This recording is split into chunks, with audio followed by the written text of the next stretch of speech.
स्वपदान्तिकम् वन्देऽहं श्रीगुरो श्रीयुतपदकमलं श्रीगुरून् वैष्णवांश्च श्रीरूपं साग्रजातं सहगण रघुनाथान्वितं तां सजीवं साद्वैतं सावधूतं परिजनसहितं कृष्णचैतन्यदेवं श्रीराधा कृष्णपादान् सहगण ललिता श्रीविशाखान्वितांश्च नमः ॐ विष्णुपादाय कृष्णप्रेष्ठाय भूतले श्रीमते भक्तिवेदान्त स्वामिन्निति नामिने नमस्ते सारस्वते देवे गौरवाणी प्रचारिणे निर्विशेष शून्यवादी पाश्चात्यदेशतारिणे नमो महावदान्याय कृष्णप्रेमप्रदायते कृष्णाय कृष्णचैतन्य नाम्ने गौरद्विषे नमः।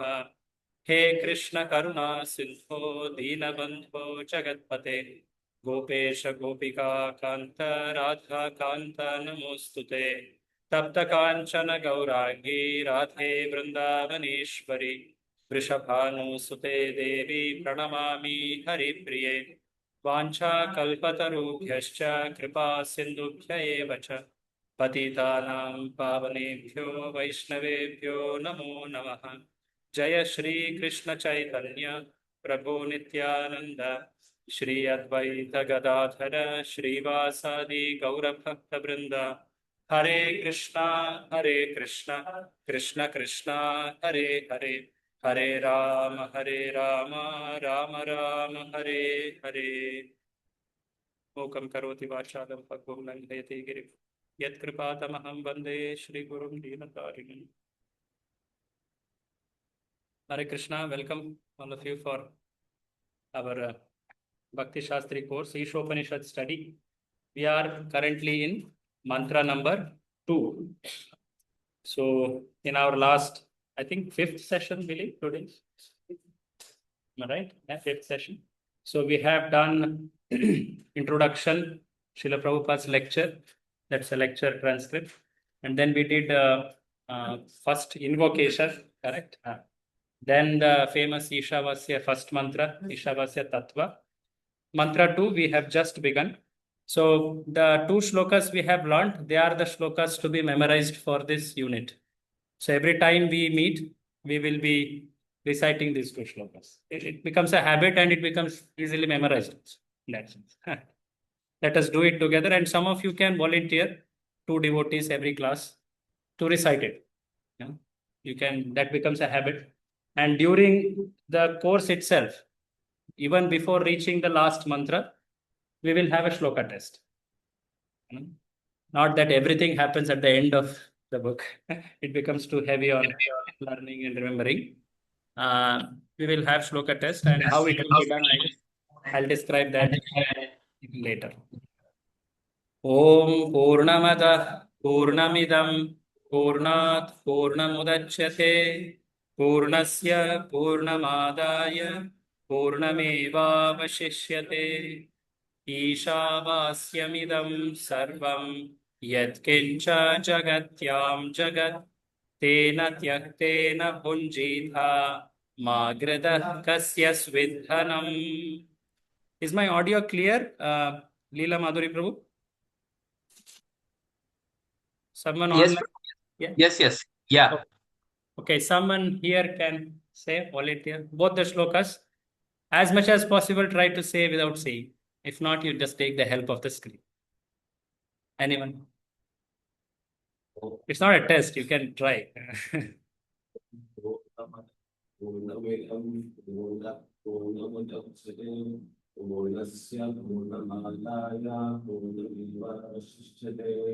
Anyone?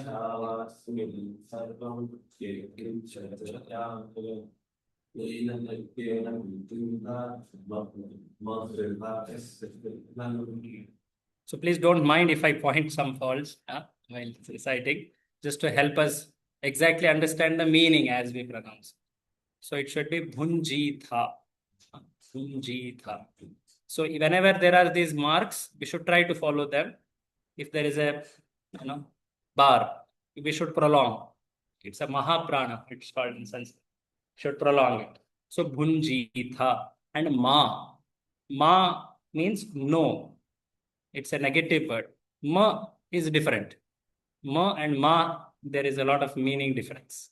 Ma gridha kasya swidha. I just wanted to tell. Okay. Anyone else would like to try? Yes, Manoj.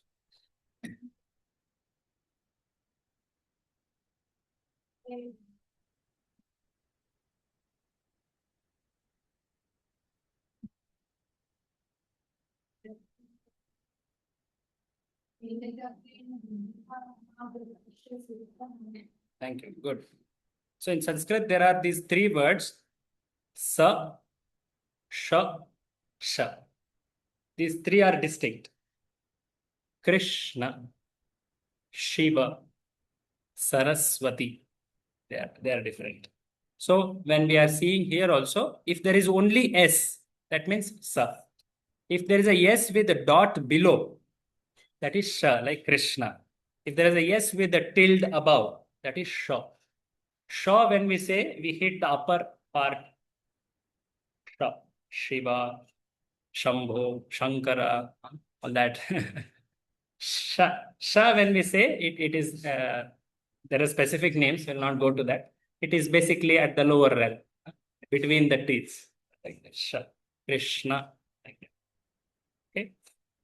One last from the class, and then I'll ask one online. Anyone else? One more?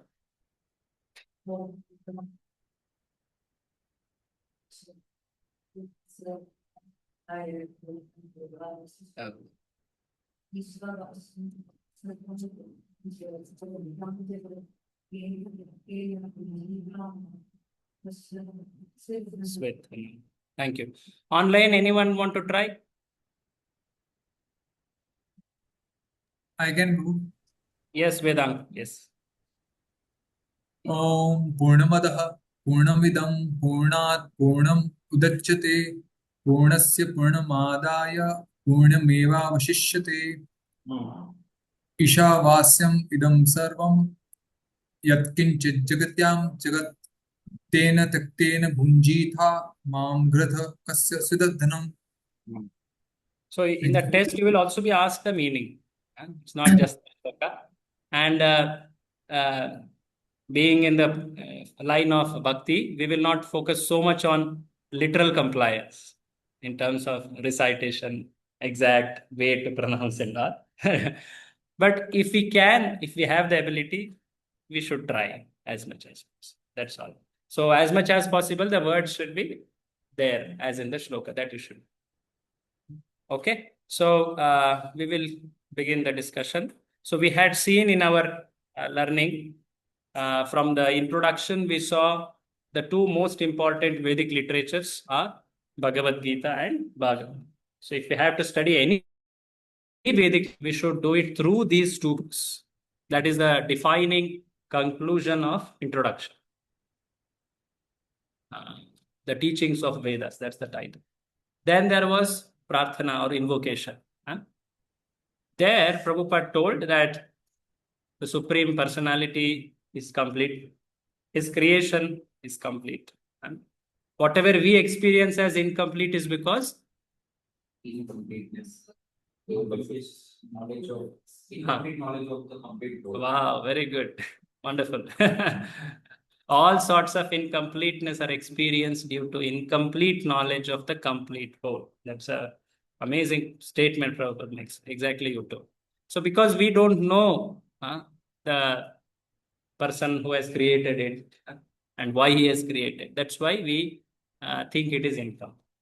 And to experience completeness, to attain completeness, God has given human form, and one should practice service. One should dovetail with the medium of service. You remember these words were there.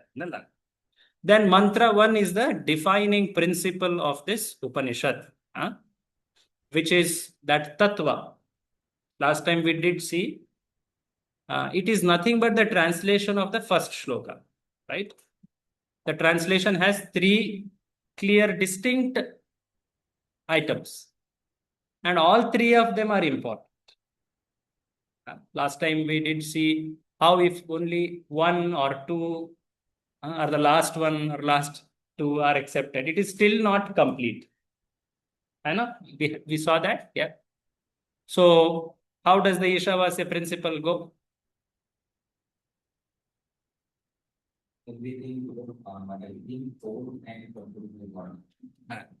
Everything we see, animate, inanimate, moving, non-moving, is owned and controlled by. Sometimes the word is also added, pervaded also. He is present everywhere. He owns everything and he controls. That is all the meaning for that avasa, that Isha avasa. That's the meaning. Three meanings are given. Okay, what else? Anyone else want to add? Let me just ask. Anyone else want to add?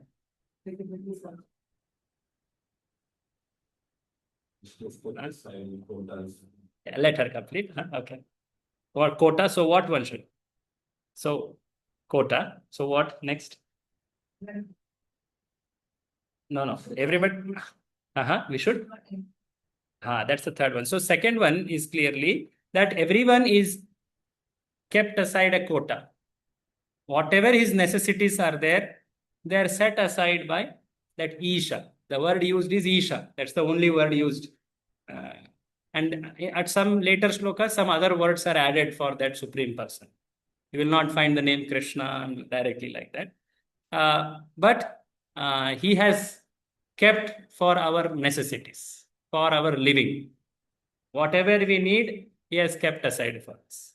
Be it a human, be it any species. That is very clear. And knowing this, one should not encroach on the others. So the third one is important.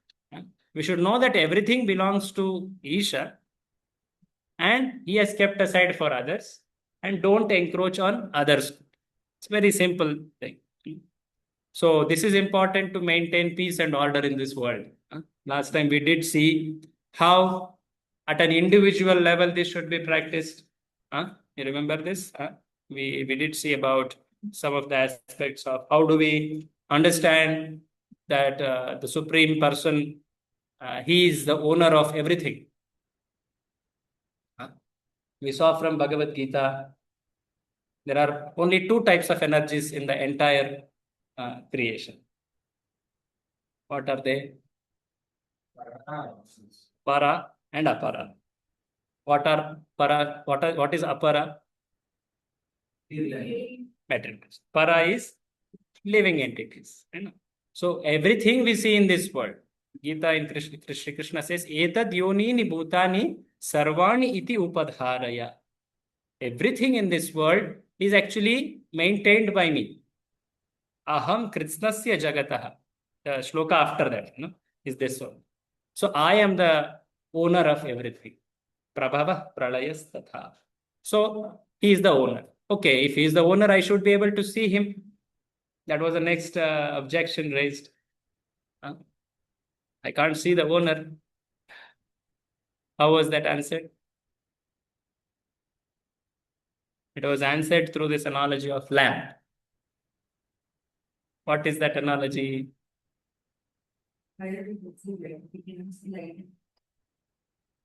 We cannot see light and heat. Okay.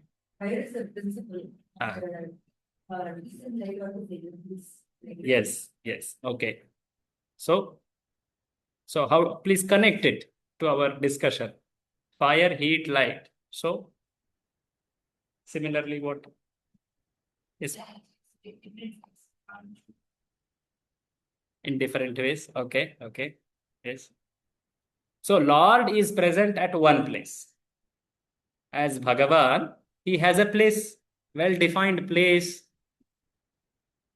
Goloka, Vaikuntha. Just like a lamp is at one place. Lamp's presence is at one place, but its effect is seen in that whole room because of heat and light, which spreads. Is it not? That's the energy of the lamp or the fire. Similarly, Which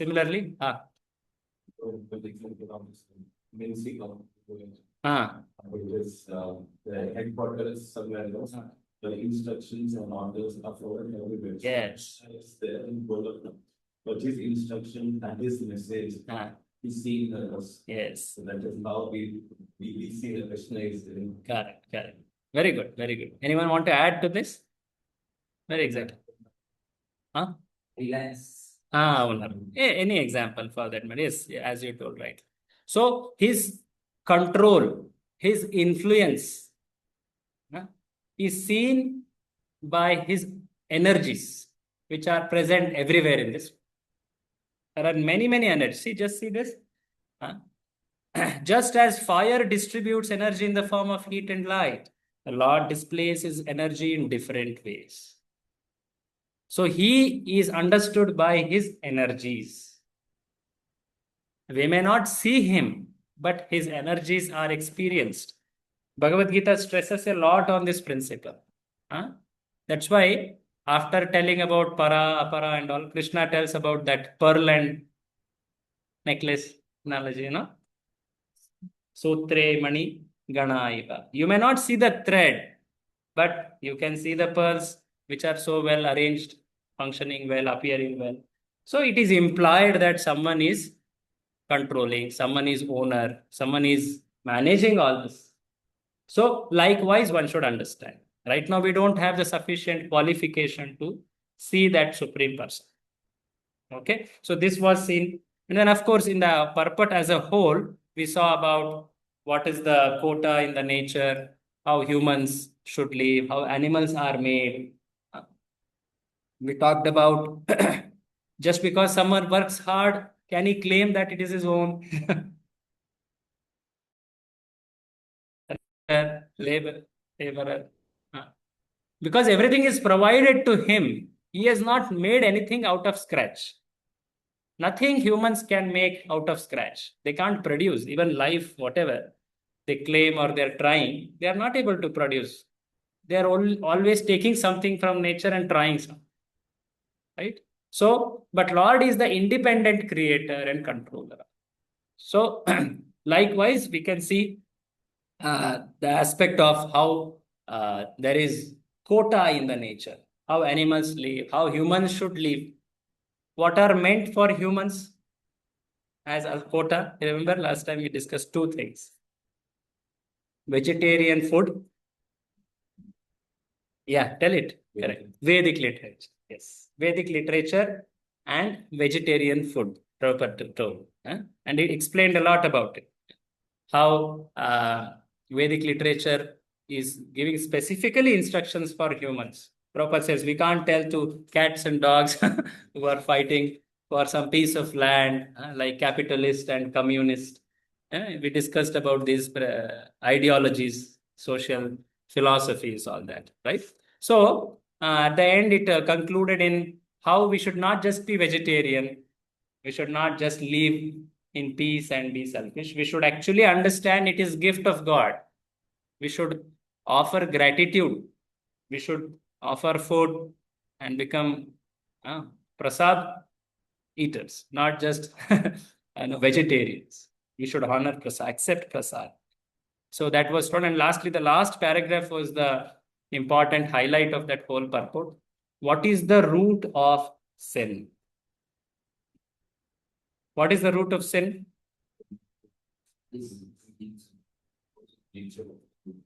Deliberate disobedience of laws of God or laws of nature through disregarding proprietorship of the Lord. It's a very important statement, even for your exams. Usually in my revision, I only will revise the exam important points. Because not everything you may recollect, but at least if you can do that, we consider that's the most important lesson. For exams, what we ask is the most important learning, right? Please don't just see it as exam. Most important essence of the okay. So now after discussing mantra 1, what is the connection with the other two shlokas? Any of you recollect?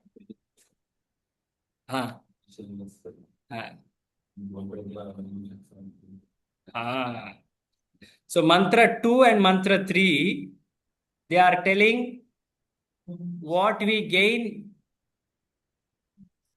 and what we stand to lose in relation to Ishavasya's following or not following.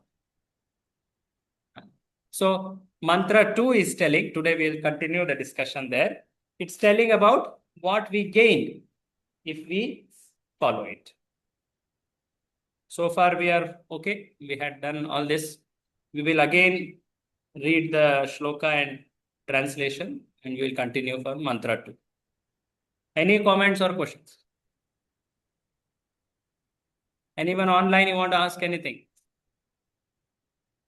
When you asked about how do you see Krishna, then when you see there are these effects of the influence of Krishna. Krishna tells in Bhagavad Gita that I am the sun, I am the moon, I am the taste of the water. We can give this as an example where when you see the sun, that is the effect or that is Krishna. So can we state this as an example also, or do we tell this the fire which emits light there? Actually, a very good aspect. That way, Krishna tells at multiple places.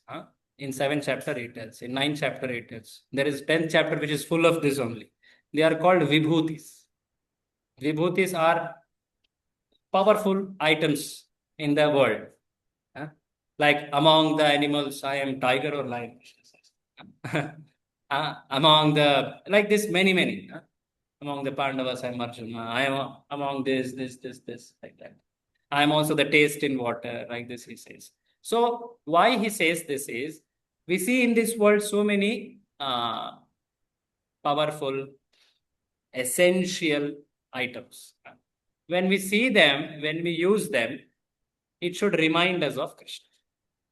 Actually, they are energies of Krishna. So, what we are doing is, because we can't see Krishna, we see only energies of Krishna. So energies should remind us the person who is the source of energies. That is the way Bhagavad Gita will tell. Many places it will tell. You see this world, in fact, Ishopanishad also it comes. You see this world as an energy of the Lord. And you develop his remembrance. By that, you become purified and you follow spiritual process. You will gain spiritual qualification. Later, you will see person Krishna, eye to eye, person Krishna. So that's a later stage. But as you told, right, this is the most suggested means for sadhana, sadhaka bhakta. Should we go ahead? Hare Krishna. So mantra 2.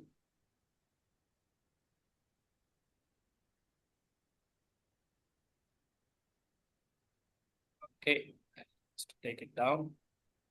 Give me a minute.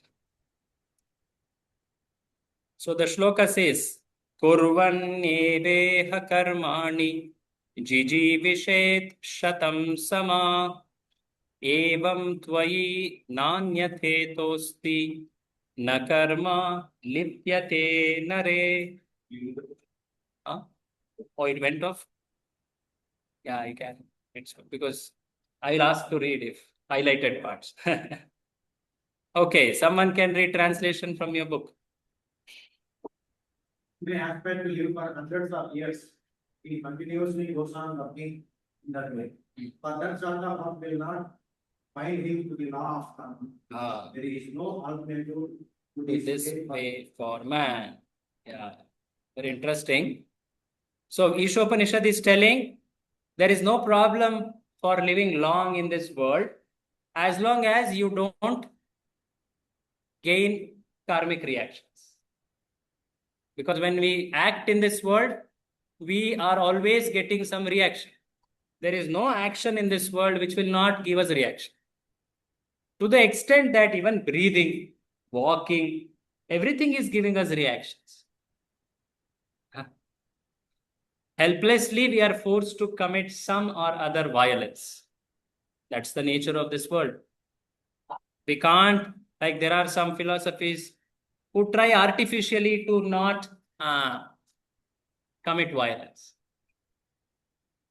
They may not breathe. They may breathe, but they may put something and they may walk barefoot. They may not eat some. Understand what I hope you're getting what I mean. That's a must. So for them, they are thinking that we can avoid the sinful reactions by such activities. But Sri Krishna says there is no action in this world which is not reacting back. Huh? That's a very clear shloka in Bhagavad Gita about it. Huh? Jatu tishtatya karma krit karyate hi avashaha karma sarva prakriti jair gunai. How does it start? Nahi kaschit kshanamapi. Jatu tish. This is a shloka in 3rd chapter. There is not even one kshana where jiva is not doing any activity. Even in sleeping, we are breathing, our mind is acting. Jatu tishtati akarma krit. There is no time when a person is not doing any karma. Karyate hi avashaha karma. Avasha means helplessly is doing. Sarva prakriti jair gunai, because he is controlled by the modes, sattva, raja. So the modes are acting on. So even when we breathe, we may be causing harm to many jivas. Even when we cook our food, when we clean our place, when we walk. These are inevitable acts of sin. They will be. But if he leads a life of Ishavasya, he can live without getting such reactions. That's a surprising statement. So that's what is being told. You see here, because that sort of work will not bind him to the law of karma. Na karma lipyate. Last time I explained the word lipyate. I remember this. Lipyate means something which sticks. Lepan, lepan, sticky, medicine, lepan. So it will not come and stick to our eternal, account. Na karma lipyate. So there is no harm desiring to live long. People desire, no, we should not live long here, because the more we live, the more we get sin, more we suffer. But here this Upanishad is telling, no problem, you live long. Did I tell that story? Ma jiva, ma mara, jivova, marova. That is that famous stage. So how does this work? That we will see in the purport today. We will be reading this. I request someone online, would you like to read, Prabhu? Anyone, Mataji or Prabhu? Yes, please. Who would like to read? Yeah, Shall I? Prabhu, I'm Krishna reading. Prabhuji. Yeah, if you can indicate by hand, it will be well managed. Okay, I think Leela Madhuri Prabhu, can you do it today for now? Yeah. Yes. Yeah. Fear of death and karma bandhana. No one wants to die. Everyone wants to live as long as he can drag on. This tendency is visible not only individually but also collectively in the community, society, and nation. There is a hard struggle for life by all kinds of living entities, and the Vedas say that this is quite natural. The living being is eternal by nature, but due to his bondage in material existence, he has to change his body over and over. This process is called transmigration of the soul, or karma bandhana, bondage by one's work. The living entity has to work for his livelihood because that is the law of material nature. And if he does not act according to his prescribed duties, he transgresses the law of nature and binds himself more and more to the cycle of birth and death in the many species of life. Thank you. So you see how Prabhupada starts the statement. No one wants to die. Everyone wants to live. People do what not to live longer. All type of medical industry, cosmetic industry, insurance. That is for this only, right? No one wants to die. So how can one prolong his existence without getting suffering? See, no one wants to die, but he's forced to die. That's a precarious situation. No one wants to change the living situation, but he's forced to change. Imagine you keep changing your house every, if not month, every year. It becomes so annoying, na? The place you settle down, immediately you're told, "Yare, badlo." You set your things and, immediately you're told to change. Imagine you are sitting at a place, get up, and then you're told, get up, and get up. It's too annoying, too much uncomfortable. Huh? First of all, wherever one stays, one is already having so many troubles to deal with. So he's just somehow trying to settle down and adjust, but he's told to change the entire situation only. That's the time of death. So why is so much a force being laid on a jiva? Huh? Because internally he doesn't want to die. That means what? There is a situation where he can live eternally. This is told by philosophers also. If there is a deep urge within, that means that is also a natural state of that person. Huh? Because I don't want to die. I want to live as long as possible. Because I want to experience happiness. That means there is a state where it is available. So why am I put into an opposite state? So Prabhupada is just expressing that. Huh? So there is a hard struggle for life by all kinds of jivas. And it's explained here why this hard struggle comes. If jiva is eternal, all things in his life should be well settled. Why it has to be repeatedly changed and why he is put into suffering, all this? Huh? Because he is reaping what is called reactions. Karma reactions. Huh? So that is called karma bandhana. And the karma bandhana is graphically seen at the moment of change of body, at the time of death. That's called transmigration of soul. It's more decisively seen because when he will die, where he will die, where he will go afterwards, this is all very unclear. It is only and only monitored and managed by laws of karma. Is it not? Sometimes with everything, people may suffer and may go to die. Sometimes with nothing, with very, very trying difficulties, very severe diseases and all, still people may survive. Why? In a big natural disaster, everyone has died. One person has got saved. How? That one, I think in Surat or somewhere, Ahmedabad, it happened. No? So why? And then, okay, now next question comes, which people very rarely ask. What happens after death? And so the transmigration, the moment of death, it shows how we are poorly informed about it. So that is called transmigration of soul. The soul is actually migrating to another living situation, and that is determined by karma. Karmana daivanetrena. In the Bhagavatam, this verse is used. Jantur deho papattaye. The jiva is called jantu. In the stomach, sometimes when children get disease, a lot of insects come, they call jantu. At least in Kannada, they call jantu. Insects. So similarly, jiva is also in stomach, no? He's also called a jantu. So a jantu, that is an jivatma, he gets a body based on karma. And that is managed, superintended by Daiva. Karmana Daiva Netrena Jantu Deho Papattaye. That's transmigration also. Actually, we are always changing body, but we don't notice it.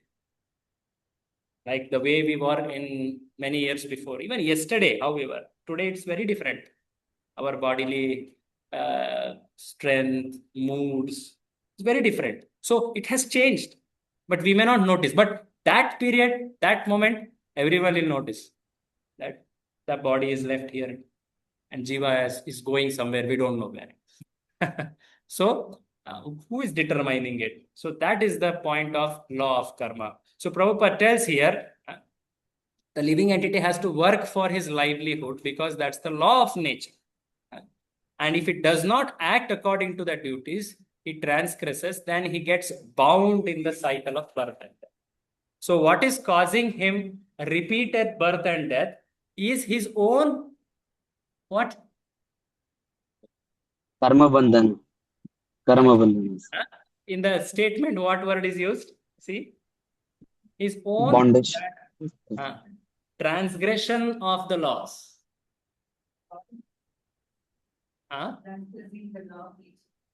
Transgressing the laws, like, transgressing the traffic laws, breaking the laws. So transgress means you violate. So when we violate, then we are faced with some treatment. Chalo, give the driving license, pay the fees, we'll lock your gadi, we'll cancel your license, or you come to station. All many different levels of punishment according to the extent one has broken. So when we break, then we face a reaction. So it is a proportionate treatment for our own transgression. We transgressed. It's not that we are just treated unfairly. Also, it's very hard to understand. Sometimes very difficult to accept also why things happen like this. Even when I'm doing everything well, why things happen like this? Philosophically, it sounds fair, intelligible, but it's difficult sometimes to accept. But that's where the truth is. So here Prabhupada is telling this, that because we transgressed, we did not knew our own duties first of all, and then we ignorantly violated it. So we are given some reaction. Take another body, take another. So now Prabhupada goes to describe, okay, in this world, everyone has to work. There is no person who is working. Even the so-called renunciant also is working. Even a sannyasi is also acting. There is no person who is not acting in this world. Even a nivritta, retired person is also acting and is getting reactions. So work we can't avoid. So what are the different types of work? In Bhagavad Gita, there is I think 2 chapters are dedicated to how to work. Karma Yoga. Any of you know which chapters? 3 and 5. Of course, 4 is transcendental. It's connected only, Karma Yoga only. 3, actually all 6 are Karma Yoga, broadly talking about. Especially 3rd and 5th, if you see the names itself given like Karma Yoga, Karma Sannyasa. Prabhupada also talks like that. Action in Krishna consciousness, the art of work. They are the names of the chapter. So there are clearly talking about how to act in this world. So let us see what are the different types of actions. Who would like to read online? I think when Mataji had spoken, would you like to read, Mataji? I don't remember. Someone spoke there. Anyone would like to read? Hare Krishna. Santosh Prabhu, yes, go ahead. Hare Krishna. From other life forms are also subject to the cycle of birth, death. But when the living entity attains a human life, he gets a chance to get free from the chain of karma.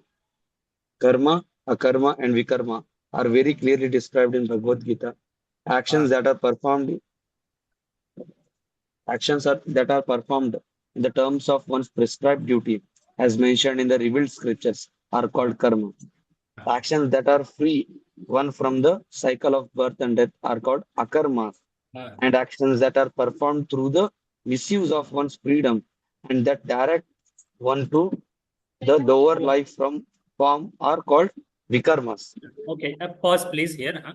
So Prabhupada is quoting one very famous shloka of Bhagavad Gita, and these terms are also from Bhagavad Gita. Have you heard these terms? Where it comes? Huh? Karmano hyapi.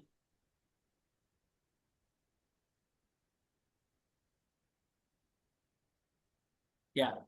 This is third chapter. Okay, I'll show on screen.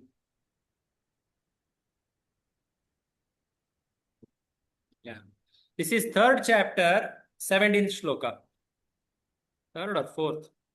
Sorry, fourth. Huh? Karmano hyapi bodhavyam. Bodhavyam cha vikarmana. Akarmanascha bodhavyam. Gahana karmano gatihi. Huh? So Krishna is telling one should know what is karma. Bodhavyam means know it. By bodhana. Bodhana means learn, teachings. Bodhavyam cha vikarmana. No karma. One should know vikarma. One should know akarma. Know these three. And the end Krishna says, last statement is very puzzling. Gahana karmano gati. Gahana. Have you heard this word? Gahana. Mysterious. Yes. Very intricate, mysterious are the actions of karma, are the rules of karma. It's very difficult to understand why one is getting a reaction.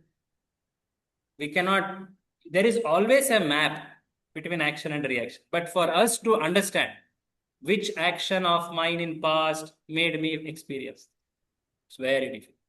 First of all, we had a past from time immemorial we have been doing. That's first. Secondly, what we are experiencing is a function of many activities of past, the reaction of them. But nonetheless, it's a very clear scientific process, law. So Krishna is telling, know what is karma, know what is vikarma, and know what is akarma. One should understand. Deep truth about karma is very difficult to understand. Gahana karmano gati. So if you see the definition which Krishna Prabhupada has given, he has simplified a lot. Karma, vikarma, akarma. Okay. Karma means we follow what is told in the scripture. We want something in life. How do we get it? Anyway and every way? No. We follow because there is a method to get whatever our desires, necessities. Follow that. It is told in the Shastras. Follow that. That is karma. By karma, what do we get? We get what is called punya. And the experience of punya phala will be happiness. Material happiness. Now, opposite to this is vikarma, viruddha karma, vigata karma, vikarma. So, vikarma means, can you now guess what's the meaning? Going against to the shastras and prescribed duties. Going against the laws of or the injunctions of Shastra. And what will be the result of vikarma? Papa. What will be the experience of papa? Suffering. Pain. Material suffering. See how Prabhupada defines. How does Prabhupada say karma? Prabhu, can you read, Prabhu? Actions that are performed in terms of one's prescribed duties, as mentioned in the revealed scriptures, is are karma. So karma means you act according to Shastra. That is Shastrokta Vidhi. You follow. That's why karma, whenever it's called Shastrokta karma, the scripturally advised activities, and follows. And how does he define vikarma? Read from here, and actions from here. and actions that are conformed to the issues of one's fear and that direct one to the lower life forms are called Vikarma. So it is implied here that he has not followed his prescribed duties mentioned in the Shastra. So when you are asked what is vikarma, you can mention that. Acting against prescribed duties told in Shastra, by which one go to lower life forms, he has misused one's freedom. This is all you can add. Okay. Now the important thing comes is of Akarma. So what is akarma? Huh? The Conscious. the action which is done, which doesn't bind us, which is birth, death, disease, and all these things. Yeah. Yeah. Anyone want to add? Yes. Prabhu is telling actions that don't bind us. Correct. That's true. Huh? So both karma and vikarma are selfishly focused. Why is he doing karma? He wants material happiness. And why he lands up in vikarma? He just doesn't want to follow Shastra. But nonetheless, it is selfish only. It's self-centered only. But what happens in akarma is he rises above that selfishness. He acts for supreme interest, supreme person. In the terminology of bhakti for the pleasure of Krishna and Guru. That is called akarma. It is not just an opposite of karma, but it's a very special category of activity, akarma.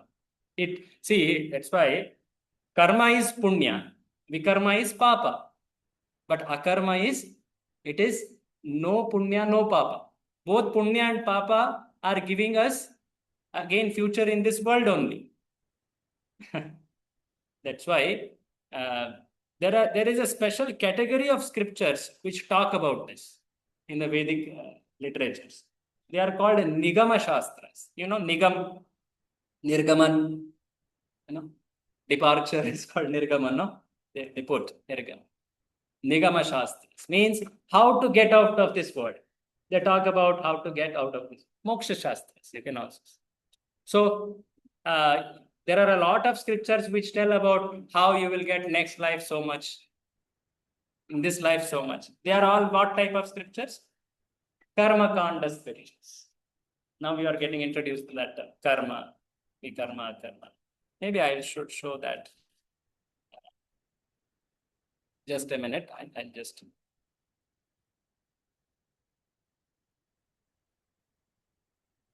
I hope I have it.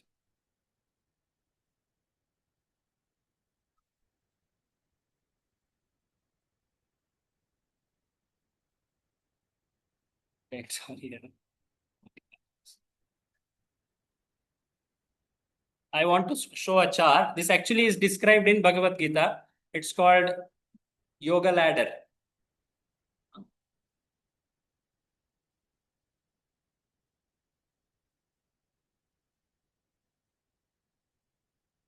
Okay, I'm sharing the screen for others also to see.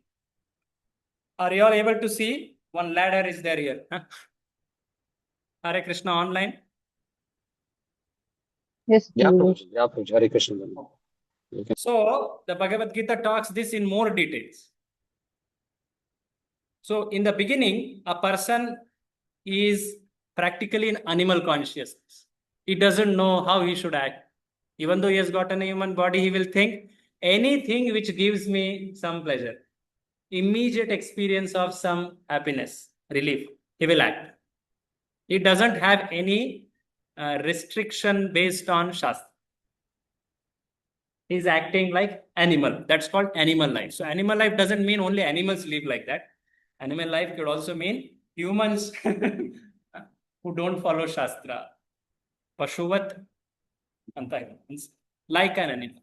Animalistic life, Prabhupada writes, na? Animalistic. Now, so in animal life, what activity is doing according to this terminology?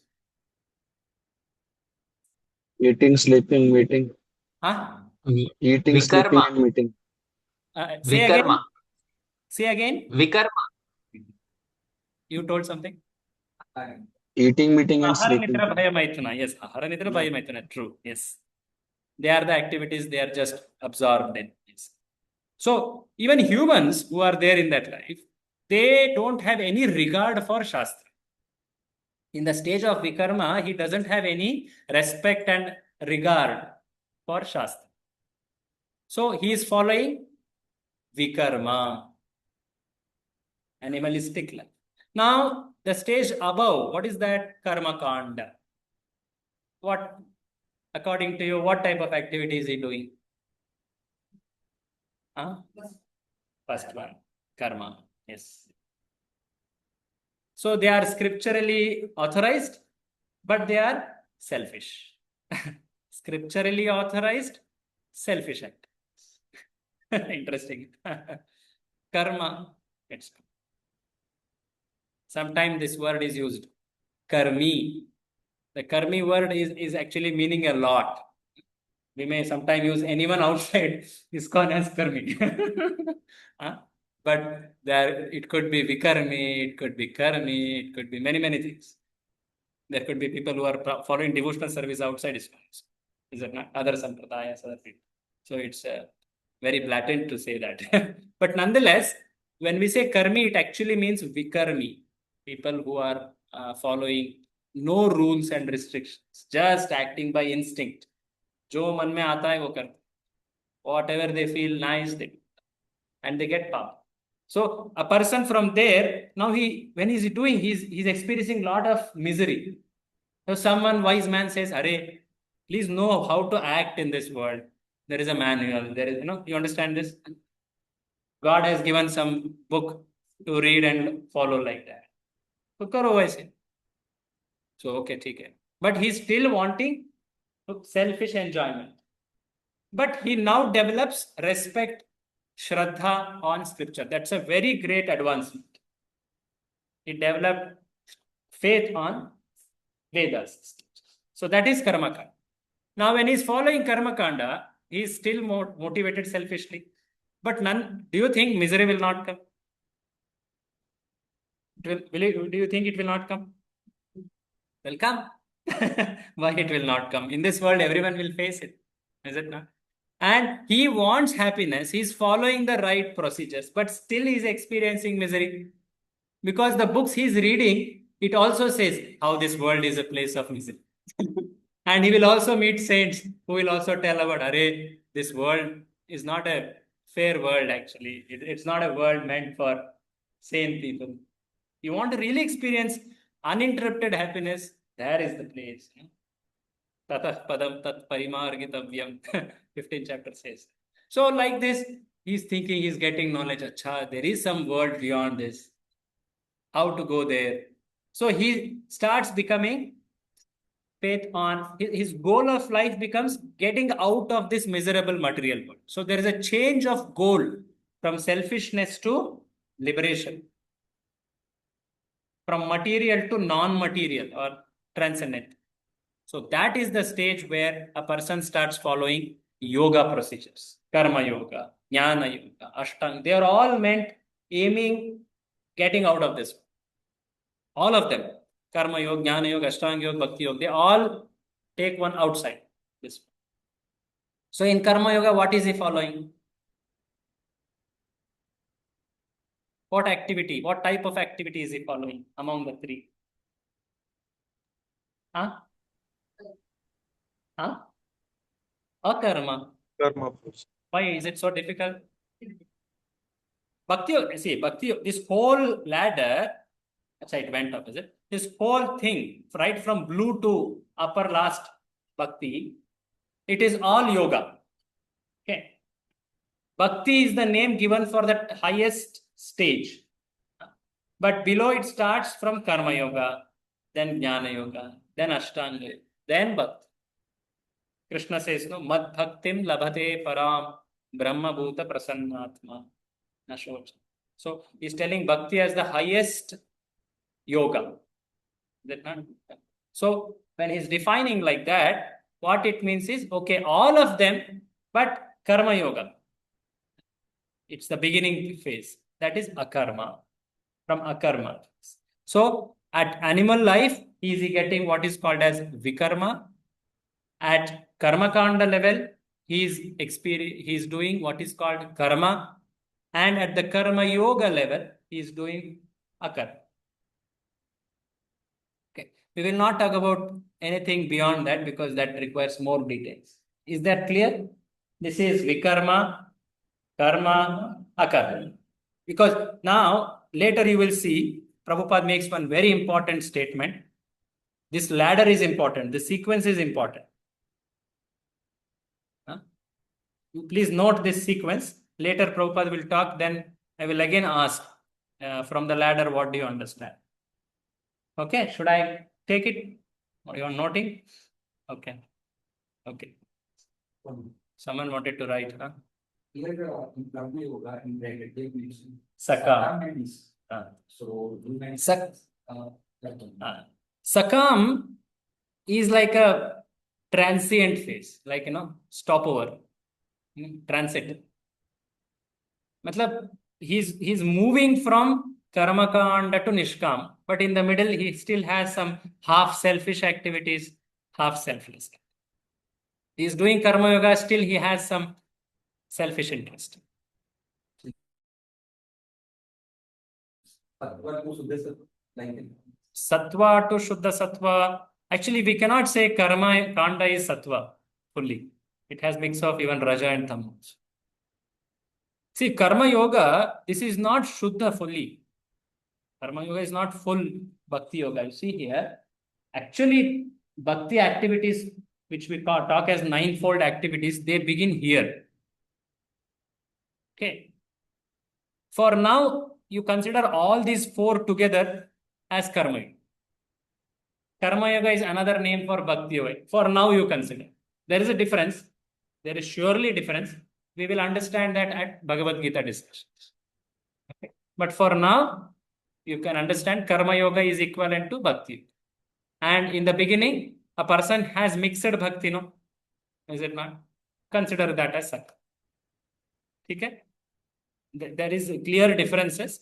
We can appreciate it in Bhagavad Gita study that time. Okay. Now let us go and continue reading in our Prabhupada's purport. So of these three, continue reading, Prabhu. Santosh. Yeah. Santosh, Prabhu. Of these three types of action, that which frees one from the bondage of karma is preferred by intelligent men. Ordinary men, shall I stop? Ordinary men wish to perform good work in order to be recognized and achieve some higher status of life in this world or in heaven. But more advanced men want to be free altogether from the actions and reactions of work. Intelligent men well know that both good and bad work equally binds one to the material miseries. Did you please note that statement? Intelligent men well know that both good and bad work. So good work means? Karma. Karma, which gives punya. Bad work means? Akarma. So the consideration of good work and bad work is in the material domain only. Both will equally bind one to material miseries. Yahi bhala, yahi manda, Chaitanya Charitamrita tells, this is very good, this is not good. There is no point in that. There is no worth considering that kind of a differentiation. So what do they seek? Consequently, they seek that work which will free them from reactions for both good and bad work. And that kind of liberating work is described in the pages of Ishopanishad. So Ishopanishad describes karma. So Ishavasya Tattva is a defining principle of karma yoga. Okay. Now, how do we attain? Okay, we understand now. Akarma is the right choice. Yeah, here, right choice. This is the right choice. Okay. Can we now go there? Can we make it at our stage? A jiva who is struggling, can he directly go to the stage of akarma? Another name for akarma is naishkarmya, nishkama karma. These are all the other names. You must have heard these words, nishkama karma. Bhagavad Gita talks about nishkama karma yoga, they say, no? So, other word for akarma is this. Now, Prabhupada will make very striking statements. Another devotee from online can read. Who would like to read? Sarthak. Yes. Sarthak Prabhu can read. Yeah. Yes. Read. Attaining a karma nishkam by following prescribed duties. The instruction of Ishopanishad are more elaborately explained in Bhagavad Gita, sometimes called Gitopanishad, the cream of all Upanishads. In the Bhagavad Gita 3.9 to 16, the personality of Godhead says that one cannot attain the state of Nishkama Karma or Akarma without executing the prescribed duties mentioned in the Vedic literature. Did you This notice this? 1 minute. Did you notice this?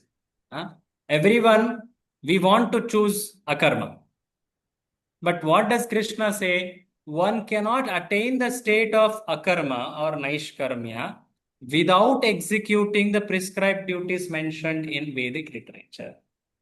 What this means is one should follow the actions like karma.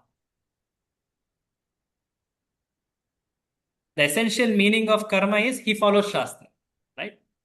But the meaning of akarma is he follows that Shastra, that part in the Vedic literature which helps one to liberation. Vedic literatures are a lot. In Karma Kanda, one is referring to, in the stage of karma, is referring to scriptures. The 4 Vedas, which talk about some punya karmas, some vratas, all that you can get as material happiness. That's the majority actually in the Vedic literature, because there are so many jivas who want it. That's why Vyasadeva, he has given them. Okay, you want, come here. But that is an entry point. That's not the goal. And then the person at the stage of akarma, he is also following Shastra. It's not that he's not following, but he's following Shastras, specifically Nigama Shastras. I told no, Nigama Shastras. Scriptures like Bhagavad Gita and Bhagavatam. Have you heard this? Nigama kalpa tarur galitam phalam. Nigama. Actually, Nigama is told for all the Vedic literatures, because all Vedic literatures' goal is to take a jiva to spiritual world. But still, within that broad Vedic literatures, there are some which speak directly about it. Some speak not directly. So those who speak directly about it, they are like, among them, the highest is Bhagavatam. That's the meaning of that shloka, no? Nigama kalpataror. In the tree of Nigama, it's the fruit. Galitam phalam. Anyway, so the point is, one should follow the prescribed duties. Now, the next line, can you read this literature? This literature can regulate the working energy of human being in such a way that he can gradually realize the authority of the Supreme Being. So, you should notice this, one should act in this world, but one should act such that he realizes the authority of Supreme Being. That's the difference. Even Vikarma is also acting. Karma is also acting. But a person, when he's acting at the level of akarma, he is always conscious of the Supreme Being, Supreme Person. So that's a very defining state. So when he realizes, it's understood that he's getting positive knowledge, he's becoming purer and purer, rising above the 3 modes. And that's when he will become free of bondage. Prabhupada describes that. Now, very interesting things Prabhupada talks about.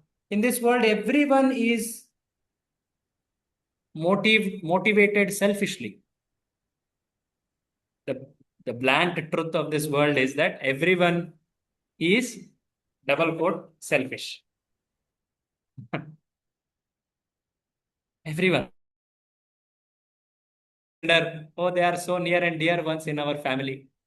But they are in the family and helping and serving us because they are also, in fact, their main goal is they are attaining their selfish happiness.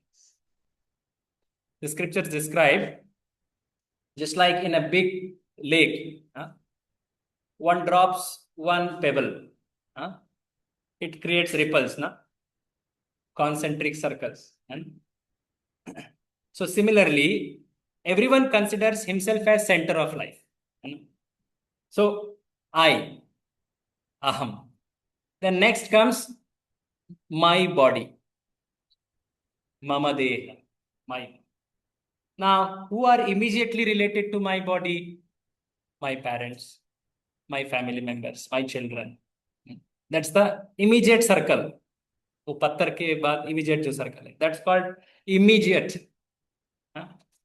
And around that there are further more circles. Okay, my community, my caste, my language, my state. You can fill all this to the extent that my country, my planet, my race, humans, my universe. All this is centered on I, selfish. Now, interesting. We consider I am the center of this world. Now, the person next to me, he considers he is the center. So, in his circle, I am the first concentric circle in his context. In my context, he is the mama for me. I am aham. In his context, he is aham. I am his mama. So when we take care of our mama, mine, why do we take care? So that they serve me. In materialistic calculation, we take care of our family members because we want them to satisfy me. Is it not? So that's why we will see such a very clear, stark selfishness exposed at certain defining situations. And people become very miserable. What is this? But come on, everyone is like that. Everyone thinks like that. So now, very interesting. These are defined by names. Aham, then immediately my body. That is immediate sense gratification. Sense gratification means immediate selfishness. Now, extended, the circles which are broader, but they are all selfishness only. But they are extended sense gratification. These words are used here. It's coming here. I'm going to show there. The names are coming here. I'm just talking. Now, they have different very nice names. Like, I love my country. Patriotism. This is. I love my race. He's fighting for our race. He protects our language. He protects our state. I love like this, my human beings, humanity. Is it not? My planet. People now are thinking about ecology. We should save our planet, save Earth. But this is why, because I am living. I consider myself most important, and whatever is there around me, it should be preserved, well taken care, because it should satisfy me, Baba. My main purpose is I should become. For me to become happy, they should all be nice. All taken care of in the material terms. It's all for oneself, right? So Prabhupada will talk about it here. Prabhu, can you read the highlighted part? A conditioned soul. A conditioned soul is accustomed to working for sense benefit. A conditioned soul is accustomed. Here another devotee is reading. Okay. Let me read. A conditioned soul is accustomed to working for sense gratification for his own self-interest. Immediate or extended. These terms you understood now? Immediate means first circle. My body, or maybe my immediate family members. Nowadays, we even see how selfishness comes there. People kill, fight, or not. Then extended. Extended means you understood all those terms. Now, Prabhupada will talk ahead. An ordinary man. And works for his sense enjoyment. And when his principles of sense enjoyment is extended to his society, national, or humanity, it assumes various attractive names such as autonomism, socialism, communism, nationalism, Humanitarian. Wow. Nice. Samatavad, Rashtravad, और के समाजवाद. Anyway, you understood the point. These are paropakar. We should help others. But this is all nailed on sense enjoyment. No? Prabhupada is talking. Actually, Bhagavatam tells this very clearly. Aham, mama. Yes, continue. These isms are certainly very attractive forms of karma. Please note this. These isms are all karma bandhana because it is fixated, centered on I and mine. Aham, mama, ahankar, mamakar. All this comes there. But the very instructions of faith is that one actually wants to live for any of the above-ism, he should make them God-centered. So the Ishopanishad is telling the center should not be I, it should be God. It's a very great change, actually. You change the center of one's life. God-centered. So God-centered family, God-centered communism, God-centered, what else? Nationalism, humanitarianism. This is liberating.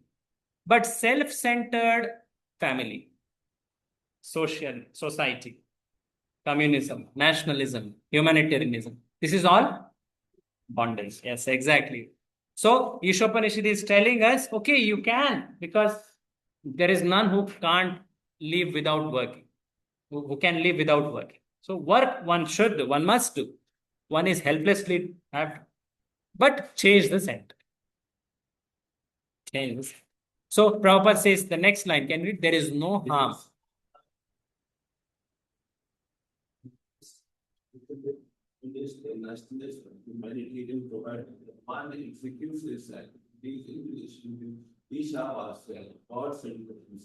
So you understood another meaning for Ishavasya is last line, God-centered conception.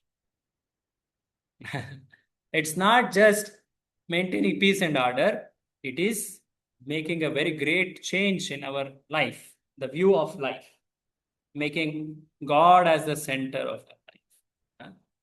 So it's telling us how to live in this world. So from here, Prabhupada will talk activities of Ishavasya as God-centered activities. Akarma is God-centered act. Ishavasya is God-centered. The word Ishavasya, Akarma, Bhakti Yoga, these are all used synonymously. Here we are using. Now, what are the benefits? Because you remember the mantra 2 is talking about benefits of Ishavasya formula. So, 2 clear benefits are told. I will tell it here itself. The translation itself tells one benefit. Notice the translation of this mantra tells one benefit of Ishavasya. That doesn't bind. That doesn't bind. Free from karma bondage. That's the first benefit. In fact, that's the the ultimate benefit of Ishavasya. Now, another benefit which is coming here, it will continue in the next verse also, is that okay, if you succeed, you become free from karma bondage in following Ishavasya. If you don't succeed, you will get better life. You will get better life. So Krishna will talk about it. In fact, you will be saved from great danger. That's the second benefit. ठीक है, पास हो गया तो placement कहाँ? Spiritual world या out of this world. पास नहीं हुआ फिर भी आपको कुछ some incentive, some benefits you get. You will get a better chance next life. You will try again, you will be given another opportunity with better chance. The Krishna and the whole arrangement of this world is to help. Arey, kaise to pass ho jao. Somehow make it follow these things. That's why again a human life is given. You might have heard this, Anna. In Bhagavad Gita, it's told, Shruti Nam Shrimatam Gehe Yoga Prashto Vidjayate. He will get a life in a Brahmana Kula, not like an aristocrat, Vaishya Kula. Why this? Because in Brahmana Kula, a person is given a culture of acknowledging the Supreme Person by following some rituals. Some access to knowledge is there. Knowledge. And in Shrimata means Vaishya Kula. Why? he doesn't need to struggle so much to make a living. Things are given. At least now you focus. For Ishavas, spiritual. See, the nature provides such wonderful arrangement. It gives either knowledge or material facilities. Abhi to you work there. Higher is even, it is told, Dhimatam Loke. In the 6th chapter, Krishna describes this. He will get a birth in the family of spiritualists or devotees. Someone who has progressed well and he could not yet complete because he just met the end of life. Or some slip and fall happened. Still, he will be given birth in the family of a devotee. He began a little and then he could not complete. He will get a birth in either a Brahmana or a Vaishya family. Yeah? Please don't consider it's a promotion of Brahmana or Vaishyas or what. It's not that. The essential understanding is a further facilitation to progress. That's the goal. So Prabhupada is talking about it now. There is that very famous shloka, Neha Vikramanashosti Pratyavayo na vidyate Swalpamapyasya dharmasya Trayate Mahato Bhayat. That's the 2.40 shloka. It's coming next. So there Krishna says, in this path of Karma Yoga, that's a description of Karma Yoga in 2nd chapter. He says, if you put one step ahead, Krama, Padakrama, Abhikrama, no loss. एक पद आगे गए, जितना आपने प्रगति किया वो कभी नाश नहीं. Whatever progress you do in this path, you will never lose it. You can start from there next ahead. And it will not get reduced also. Pratyavaya. And most importantly, Krishna says it saves you from Mahabhaya. You know what is Mahabhaya? Say again. Hellish planets. Okay. Yeah. Okay. Anything? That's interesting. So losing human form of life is a great danger. So Mahato Bhayat means going to a life form where one cannot practice spiritual life. Of course, this also means hell, what you told also. But specifically gliding down.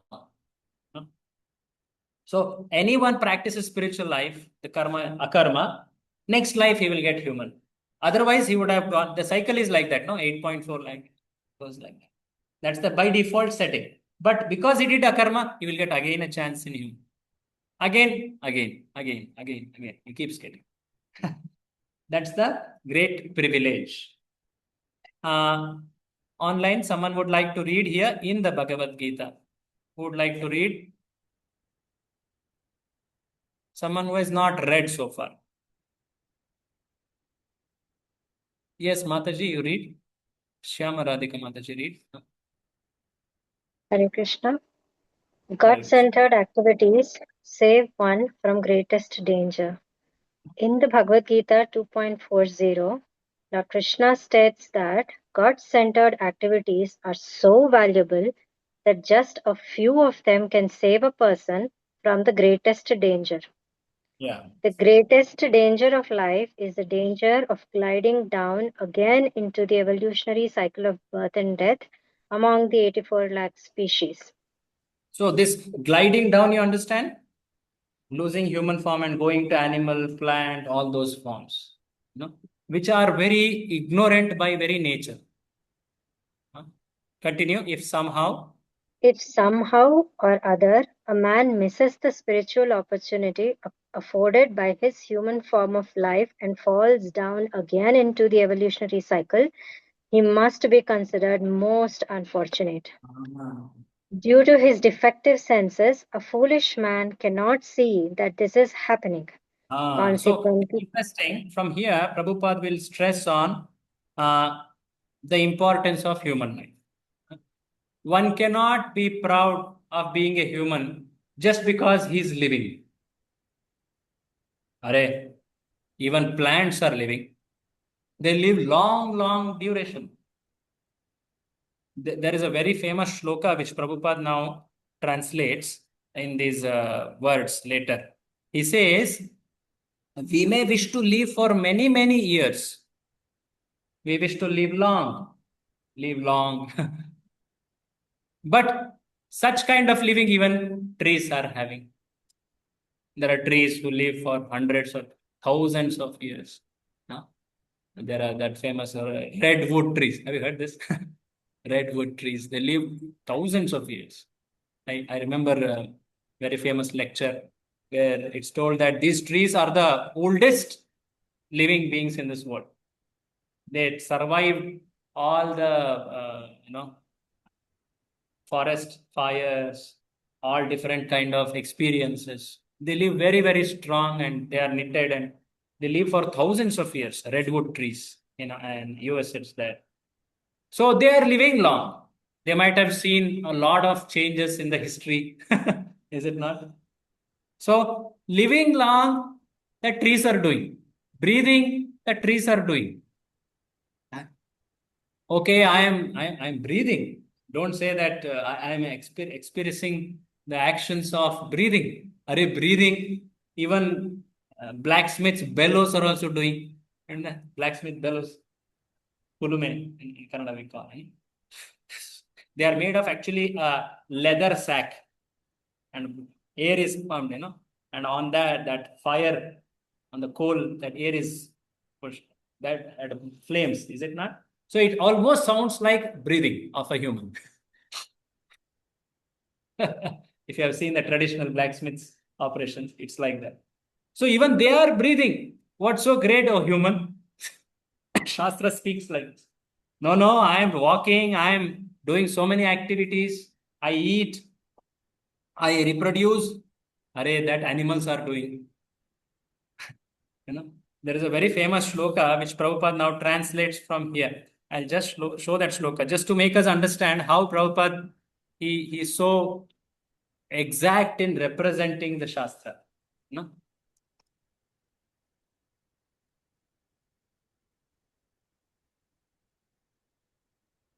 Yeah. So this is a very famous shloka from second canto, third chapter, shloka number 18. If you want more details, you can study there. The shloka says, Taravah kim na jivanti. Are trees not living? It's a question. Bhastra kim na shvasantyuta. Are blacksmiths' bellows not breathing? It's a question to us. Shukdev Goswami is asking. Na khadanti na mehanti kim grame pashavo pare. अरे वो गांव के जो पशु है क्या are they not eating? Are they not loitering around? Are they not having families? If you are doing how you are same, how you are different? It's a very striking statement. Can you read this, Mataji? Do the trees Hare not Krishna. live? Hare Krishna, Prabhuji. Continue. Yes. Do the trees not live? Do the bellows of the blacksmith not breathe? All around us, do the beasts not eat and discharge semen? So, a human is not just meant to live like this. Human is meant to understand these principles of akarma. So, a tree, see here, Prabhupada writes the same. Are you able to notice? Can you read now this Ishavasa, this book? I've highlighted a tree. A tree lives for hundreds and hundreds of years, but there is no point in living a long time like trees, or breathing like bellows, or begetting children like hogs and dogs, or eating like camels. See, my purpose to show that was, Prabhupada is actually translating that verse. So actually a lot of places Prabhupada's purports are a well-knitted sequence of translations of Gita. That's his expertise. He's so loyal to the parampara, to the Shastra. And of course, he adds his reflections and vision. No? That's a simplified explanation. But a lot is Shastra actually. Now the next statement is very nice. Read this. A humble, God-centered life is more valuable than a colossal hoax of a life dedicated to godless altruism or socialism. these words are very strong. What is that? You understand this colossal hoax? You understand colossal? Colossal means, if you can see the dictionary, it means vast, big, huge amount. Colossal waste, the waste of time, colossal waste. Hoax. Hoax means, hey, it's a hoax. What's the meaning of hoax? Hoax means False. falsity. Am I right, Hare Krishna? Someone Struck. wanted to answer. Yeah. Hoax means falsity. So, there could be big bombastic words which material civilization talks about. But that's all a colossal hoax. It's a big statement. Because eternal, in the view of eternity, it only breeds further bondage. Altruism, socialism, humanitarianism, patriotism, nationalism, all that. Huh? Because what is really valuable is God-centered life. Huh? And it may not be visible and recognized by the world. World may not recognize. But God will recognize it. God-centered life. It is more valuable than a colossal hoax. Imagine a lot of raddis there in homes. Huh? And there is one small moti, some ornament in the taraj, what do you call the waistcoat. You put a lot of raddi or some garbage against a really valuable thing. It may not appear heavy in the vision outside material, but it is really valuable. Is it not? Similarly, God-centered life is more valuable than a colossal hoax of life dedicated to godless altruism, socialism. It's a very starking statement. Actually, Prabhupada is writing this when he doesn't have any followers. He's struggling in India alone, printing his magazine. He is only proofreading. He's only the only distributor, only fundraiser, and struggling and fainting in the roads and doing whatnot. And he's writing this, completely opposing the whole world. That time, the world was in such a great economic and that whole revolution of industry and all that shoots up after independence. That's the time actually, post Second World War. He's speaking about this. So now Prabhupada will, this is concluding actually, how the activities of akarma, that is activity of karma yoga or bhakti, is all beneficial, auspicious. Can you read ahead? Same devotee can read. When altruistic activities, read.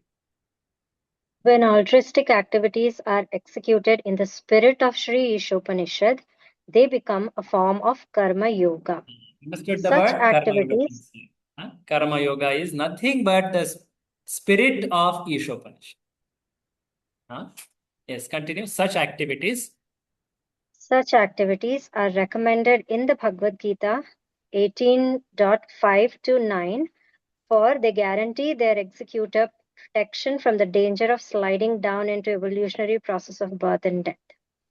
Even though such God centers activities may be half finished, they are still good for the executor because they will guarantee him a human form in his next birth. It's very clear in Prabhupada's words. It guarantees a human form, human birth in next. What? Ishavasya activities, spiritual activities, bhakti activities. Even half finished, you get so much benefit. What will you get if you finish? That is the import. When he chanted holy name, not even addressing Narayana, he got so much benefit. What if you address Krishna with a desire to attain him? What will you attain? See, in Ajamila, I'm talking about Ajamila. Like this is a way to express and inspire a person to take, spiritual activity or holy name or like that. So even half-finished activities give such benefit. Render it properly and finish properly, complete it properly. So where do we get more details about God-centered activities?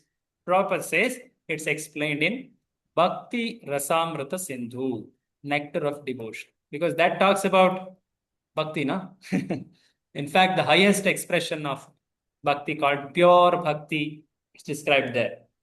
So Ishopanishad may not talk about pure bhakti in clear terms, but you can get more understanding in this way. So Prabhupada says, we have rendered it as English as Nectar of Devotion. We recommend this book for understanding further and leading further higher activities. That's how he concludes the question, the mantra number 2. So mantra 2 essentially talked about the benefits of following. It had, and an overall, these are the themes we saw, and especially that one statement stands out. A humble, God-centered life is more valuable than a big amount of something very, very glamorous, attractive. The world praises it, but it is colossal hoax. Godless life, altruism or socialism. Okay, so just a minute of reflection. If you have any comment or question on this, I do want to discuss mantra 3. If there is an elaborate question on it, we will take it at the end. But if you want anything in the flow of what we learned, if you have any question, please. Altruistic act. Someone would like to check it exact dictionary meaning. What it means is something in the line of welfare activity. Please check exact meaning. I'm not so much conversed with that. Altruism, socialism, maybe truthfulness. Maybe check it. Yeah. For the benefits of other personal gain. So the word altruism, what it means, Prabhu is telling, acting for the benefit of others without Personal gain or without personal gain. It sounds very noble and selfless. But it is, as we understand, unless one attains this Ishavasya knowledge and lives life, it's still selfish. Paropakaravada, actually. In Hindi, the book that's written as Paropakaravada. Well-wishing, beneficial. Like non-profit organization, non-profit they call. But it is all profit. Na? At least to their ego, it is great profit. If still they are feeling that sense of, I did it, I helped him, I am the one who saved it. Is it not? This is a great boost to ego or selfishness. Okay? So just see how fine is understanding of philosophy. Yes, Prabhu? I was not doing God-centered activities. So like when we work in our office and all those things, and when we do like tasks or any of those things, then how can we imbibe Krishna into all that? Of course, that is materialistic activity. But how can we feel that okay, this is also God-centered? God-centered activity. We have to do certain acts to remind us when we begin, when we end.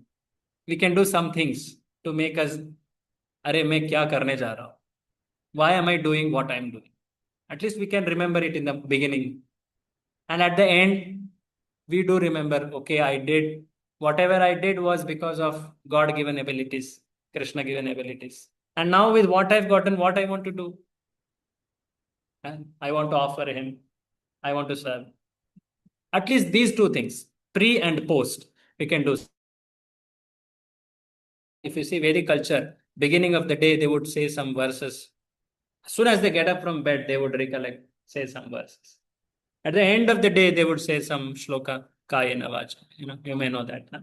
Kayena Vacha Manasena. Whatever I did in the day, by my words, body, mind, all that, I offer to you, Narayana. At least this kind of consciousness should come. And as much as possible in the day, try. Because we are living in a life, in a world which is not compatible, to tell honesty. Is it not? It's not compatible. It's not even Vedic. Material life is told even in Vedas, but it is very more natural, not harmful. But today's it's so sinful actually. Even though we don't want it, we are forced to do it. So at least we do this pre and post, and in the middle, some things try to get some remembrance, come to spiritual consciousness. Okay? Hare Krishna, Prabhu. Yeah. Just one small point. You mentioned that the Prabhupada was in India all alone. That time he had composed this purport, right? I was Yes. just wondering because in the last paragraph, he is telling we have rendered this book into English as Nectar of Devotion. Yeah. This Nectar of Devotion was actually came into, published later when the society was established in US and all his disciples were there, I think in 71, 72, something like that. So I was just, I was just thinking how is it?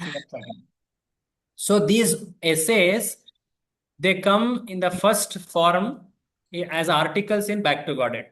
These are actually there, preserved. You can see them even today also. Back to Godhead, very early times. At least I got an access to see the first one, Mantra 1, and see like that. So some of them he might have written later. Some of them he actually Ishopanishad was the very early book which he published. And of course, Nectar of Devotion came a little later. So there could be some aspects from lectures also they might have. Like this introduction, no? The book introduction, he spoke in London, no? Which happened much later. So it might have been added in it. That is my understanding. But these Ishopanishad essays, if you see, he will reflect on many social situations of that time, which shows that it actually was addressing at that social situation.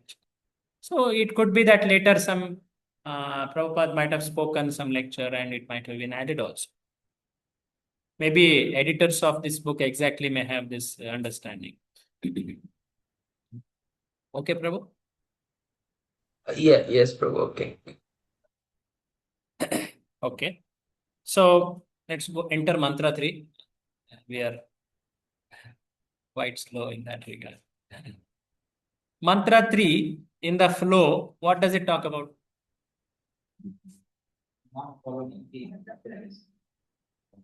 Not following. Huh? Okay, not following what? What we lose by not. What we stand to lose. So it's very starking. We'll talk about hell also. But nonetheless, there is something more practical we can experience. Asurya namate loka andhena tamasavrita tamste pretyabhigachanti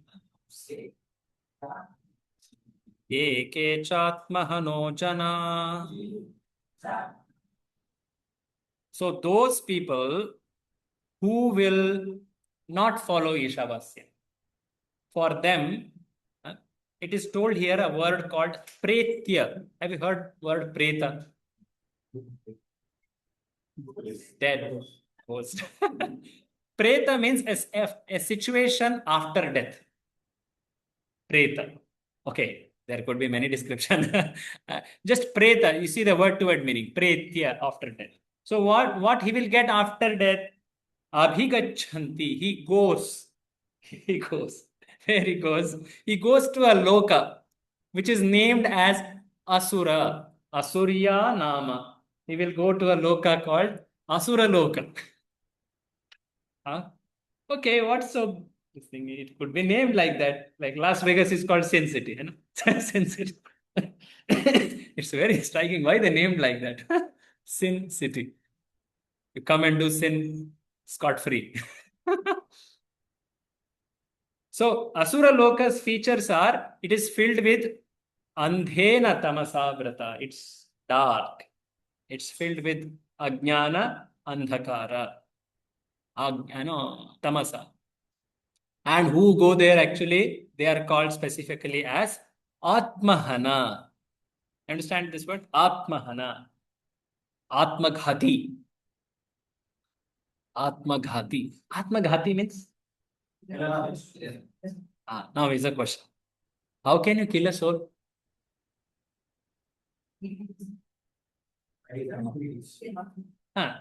Soul cannot be killed, no. That's a defining Vedic truth. By not taking the soul to the supreme realm of the Lord. Okay. Okay, there is one online answer. Yes, Prabhu, sorry, I did not know. Yes, say again. By Online. by not taking the Atma to the supreme person, supreme truth, Ah. supreme world, So, and degrading itself to we go to the downwards. but do you think soul will be killed wherever we go, whatever life form we take? No, Prabhu. Yes.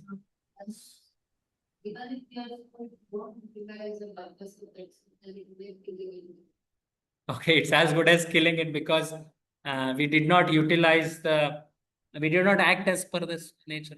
Okay, that's nice. Good. Yes. It's actually an indicative meaning. It's not a literal meaning to be taken because Atma cannot be killed. Krishna says, na, you cannot kill it by weapon, by fire, by air, wind. So what it like Atmahatya. In this world, they call suicide as Atma, killer of soul. What it means is you did not actually live up to the soul's abilities. Soul is Sat Chit Ananda. It has drive to live long, drive to be happy. You did not do it. You become so covered, so covered. Huh? It's as if the soul is not there. The covering on the soul because of repeated misuse and disobedience is you will get into a life form where you perceive as if the soul is not there.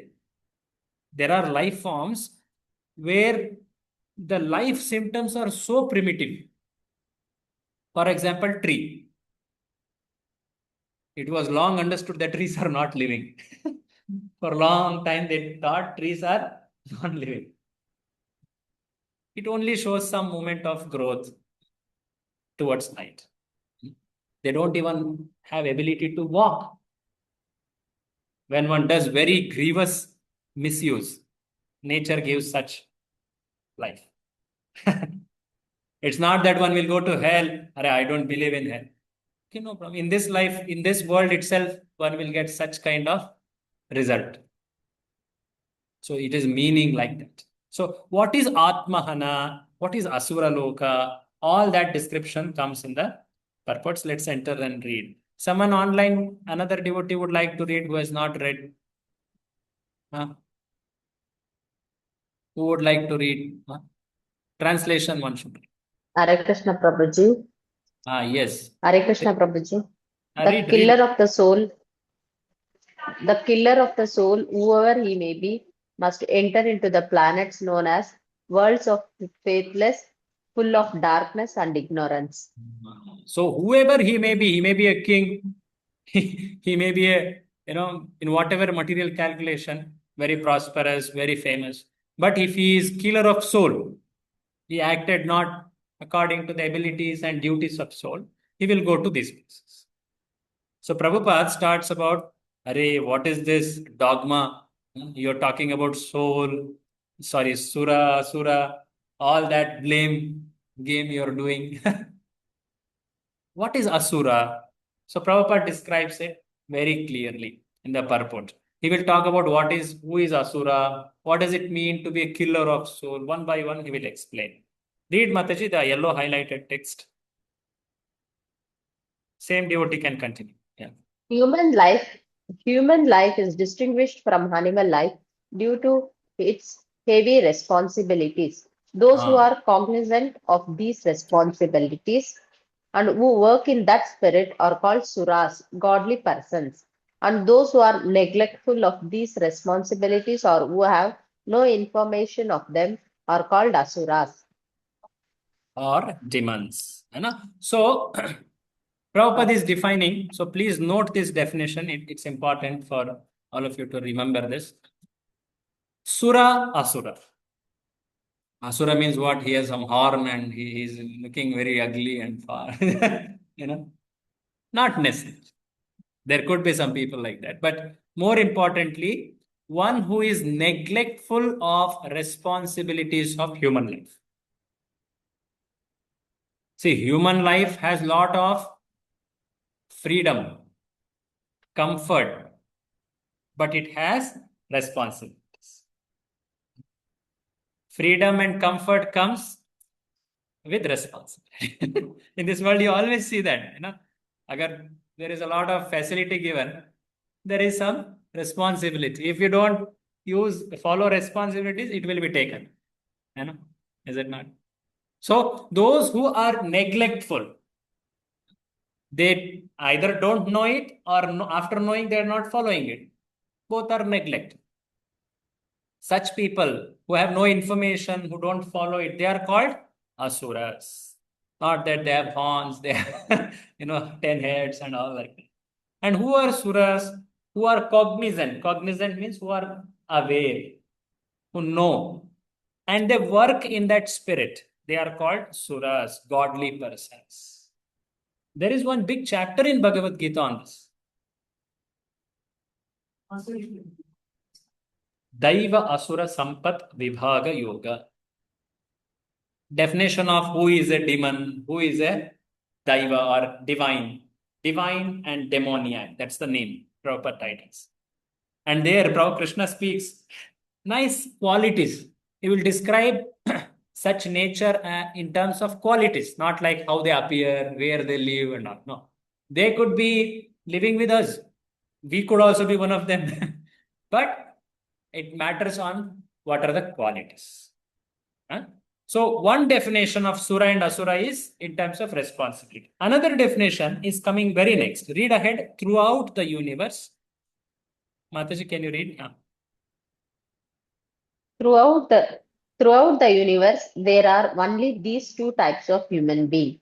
In Rig Veda, it is stated that Suras always aim to the lotus feet of the Supreme Lord Vishnu and act accordingly. Their ways are as illuminated as path of sun.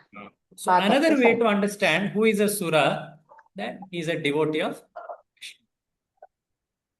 Vishnu. Anyone above the earthly planet, Bhuvar, Swarga, everyone is a devotee. If they are not devotees, they cannot go there. They may be mixed devotees, but they are devotees. That's why Veda Mantra says, Om Tad Vishnu Paramam Padagam Sada Pashyanti Surayah Diviva Chakshuratatam Tad Vipraso Vipanyabo. Jagravanshassamindhate Vishnoryat Paramam Padam. This is the word which is often told in many rituals, in Vedic ceremonies. What it says is, the Suras are those who are looking at Lord Vishnu's feet. They are basically devotees. Tad Vishnu Paramam Padam Sada Pashyanti. Pashyanti means they see. Means they are devotees. They want to serve Vishnu. So, Suras, two definitions we got. I am repeating it because it will come in your exams. Suras means, please tell. Those who follow responsibilities of and Cognizant, when they are cognizant. aim at the lotus feet. Or they are, in simple words, devotees of Lord Vishnu. They serve Lord Vishnu. In the same terminology, in the same method, Asura means neglectful of responsibilities of human life. Then who doesn't see, fine. Say it in a simpler way. What does it mean? Non-devotee. Non-devotee. Who doesn't like to serve, who are unfavorable, who hate.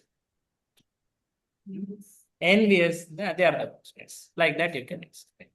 Okay, that's fine. Some people are out and out envious. They may look like us wearing pant shirt or whatever, but they are, according to Shastra, they are asuras. There may be people who say, hey, you don't need to worship him. He doesn't have a form only. They are asuras according to Vedas, according to Bhagavad Gita. I'm talking about Mayavadis. So they decry, they are envious of Bhagavan. Anyway, it will come and become more clear here. So Asura Sura, clear, na? Next, he talks about Atmahana or Atmaha. Huh? So there is a very famous analogy. I'll show that analogy, and then I'll ask you to read this. In Bhagavatam, there is a very famous shloka.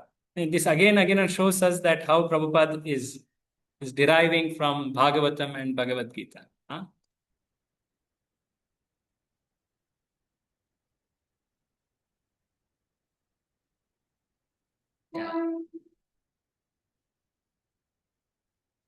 Yeah, I'm showing something on the screen here. Statement, this is actually Bhagavatam's shloka in 11th canto, 20th chapter, 17th shloka. Of course, you don't need to memorize, remember. I'm just showing how Prabhupada writes his purpose, the way, the glory of his purpose. So Prabhupada is actually translating one very famous verse which tells the importance of human life, and those who don't follow human responsibilities, facilities of human life, they are called Atmaha, Atmahana, Atmaghati. So the description is that in the human life, one is given such a nice ability. The ability of a human life, the human body as such, is compared to a very nicely structured boat or a ship. Ships are meant to cross oceans. The ocean here means material world. Samsara, whole samsara is the ocean. Bhavabhi. So the human life is like a boat. Nava, plava. Plava is the word used in Sanskrit. Boat or a ship. Now, is it enough just to have a ship? Very powerful ship. One should know how to use it. Na? Usually, a ship is guided by a captain. One may be in a very good ship, but if he doesn't have a captain, he cannot make benefit. So, who is the captain? Very right. Spiritual master. He is the captain of the ship. Here, captain also can mean Vedic scriptures, because Guru is a walking Shastra or talking Shastra. He is nothing but Shastra personified. He speaks Shastra. So, captain here could mean spiritual master or Acharya or Vedic scriptures. Now, is it enough just to have this? No, there should be very favorable conditions. There should not be bombing around, or there should not be pirates. There should not be storms, some tsunami, or some big cyclones and all. It's very difficult in such situation to cross. So there are very good facilities in human life. Like all of us are able to sit and read. Ability to read, think, reflect, remember, to decide to make a change in the way we live. Is it not? These are all abilities given in human body, special facilities. So that the comparison, the analogy comparison is here coming. The ocean is the material world. The ship is human body, human form, life. The captain is Shastra or Guru. In this word, it's called Acharyas or saintly teachers. Prabhupada says. We will read that exactly. Okay. And favorable situation, breeze, and many things. They are the special facilities in the human body. Now, if the last statement is most important. If after having all this, if one doesn't make use of it, most foolish things. He got such a nice facility. He doesn't need to suffer in this world. Make use of all this cross. But if he doesn't and just wants to loiter around, he is considered as foolish.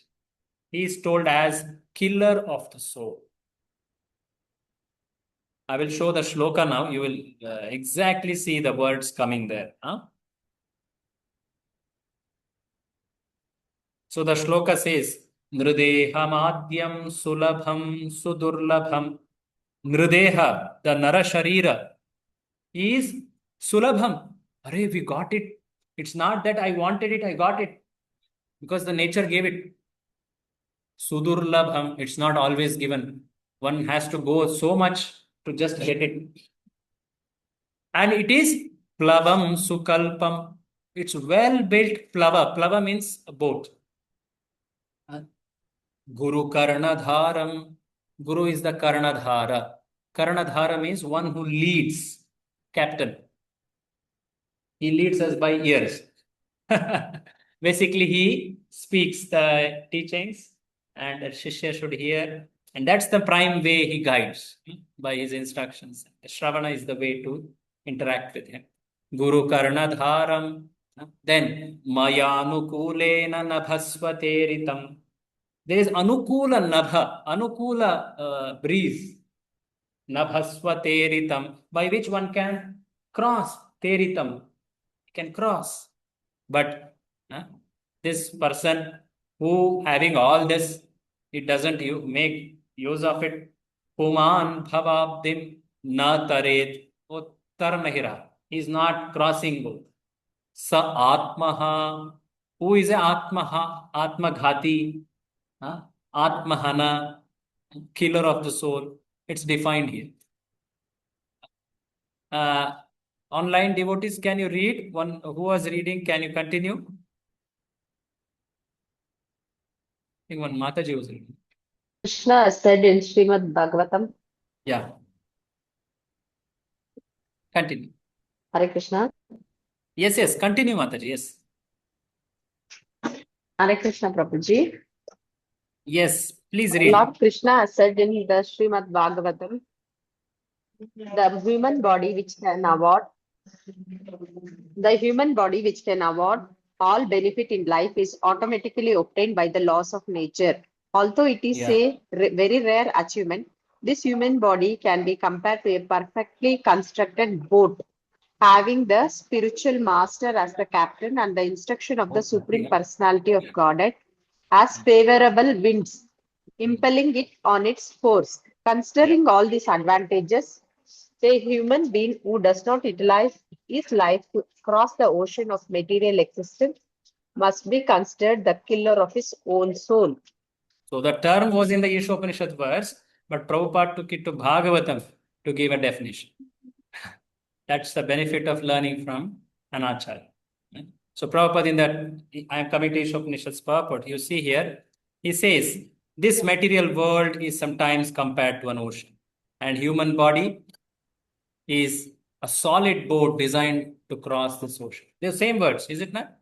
Vedic scriptures and acharyas or saintly teachers are expert boatmen, and facilities of human body are compared to favorable breezes that help ply the boat smoothly. If with all these facilities, a human being does not utilize his life for self-realization, he is considered an Atmaha. And such Atmaha, where he will go, that's the destination. So who is an Atmaha? What is Asura? The definitions are being laid out. So such a person, he will go to the darkest region of ignorance to suffer perpetually. So what does it mean? Darkest region, all that will come in the next verse. So this analogy we saw, very important analogy. Please remember this. It's helpful for us, for our own understanding also and for your course also. So today we saw mantra 2, we completed mantra 3. We have made an entrance. We will learn it. And next, actually, you may see we are going slow, but first 3 mantras are most important mantras. Ahead, they are also important. They are in fact talking deeply, but those topics we will keep hearing them in the further books. So maybe we will go at little faster pace there. So these first 3 mantras are very important. So that's why I'm going to start. Next one onwards, we will pick pace up. Okay. So thank you very much. Sorry, I delayed already by 10 minutes. Any of you have any comments or questions can wait back. Otherwise, you can log off or conclude the class as of now. Thank you very much. Srila Prabhupada ki. Hare Krishna. We will meet again next Saturday, 2:30 p.m. Usually, our Leela Madhuri Prabhu posts a reminder or a link, but you can always consider the timing and place are fixed, unless we inform you. Otherwise, like that. So next Saturday, Krishna willing, we will have 2:30 p.m. Regarding that open book exam, last week you told that Yeah. time written starting. Yes. So it should be time written or hands done. The open book questions. Okay, here is a question about open book. This thing. I'm just showing the question which addresses for all of you whatever we have learned so far. Okay. 188. Nectar of devotion. इसके बाद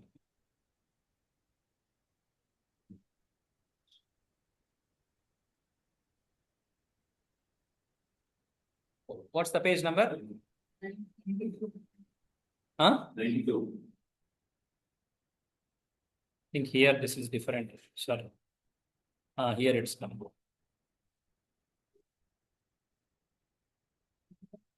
I'm showing the handbook. Okay. And which is the question for all of you to write for. So please read these overviews and all. You can always read them. And the questions in the question bank, we discuss this chart as such. See, we have discussed a lot. Para Bhagavat communism, I'll talk about it at the end. Karma, karma, vikarma, we talked today. Atmaha, we talked today. Sura, asura, we talked today. So the questions, they take time. Otherwise, we can go ahead. The analogies are talked. Today we saw that famous analogy of ocean, right? You see here? Boat and all that. That's an important analogy. Okay. And now here the question. There are 3 questions given in your handbook. You are expected to write 2.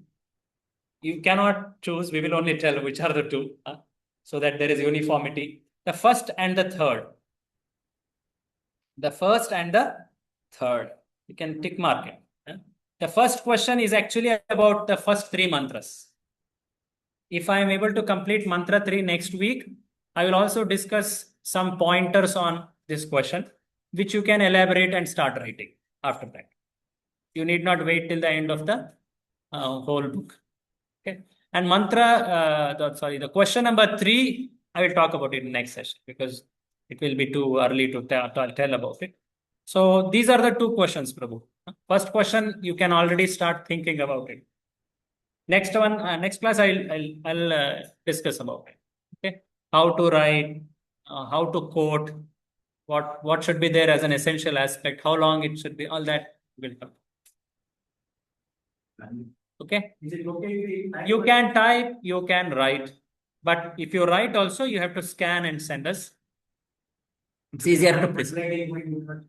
It's okay, you can type, but just that don't give AI answers. See, very easy. See, now there are 2,000 you can detect it. The AI We are not so competent and we don't have that much ability. But we trust. And we expect that devotees attend this course for spiritual advancement. Not for, I hope you got it, what I meant. Okay. Thank you very much. We are concluding. So we can take leave. Thank you very much. We'll next Saturday, 2:30. Any comments or question online? Hare Krishna.